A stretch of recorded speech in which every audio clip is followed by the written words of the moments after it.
Welcome to the Startup Funding Espresso. I'm Hall T. Martin, where we talk about how to raise funding and invest in startups and the time it takes to drink an espresso.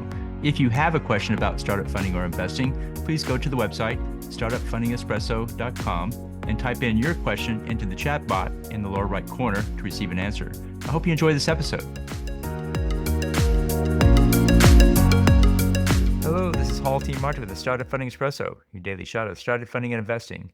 Safe notes were designed to simplify the investment process. By removing many of the terms found in equity agreements, safe notes reduce the complexity of startup fundraising. Safe notes are similar to a warrant as it gives the holder the right to buy shares in the future. There are drawbacks of safe notes as follows.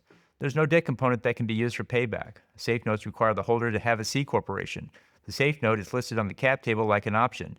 And there's no maturity date on safe notes, so there's no trigger to convert to equity. There's no interest rate. Over time, this can add additional value to the investor.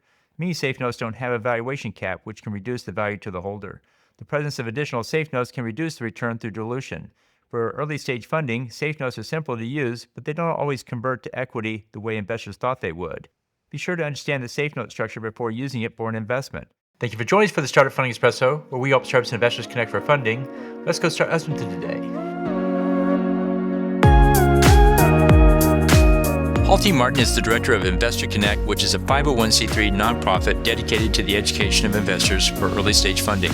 All opinions expressed by Hall and podcast guests are solely their own opinions and do not reflect the opinion of Investor Connect. This podcast is for informational purposes only and should not be relied upon as a basis for investment decisions.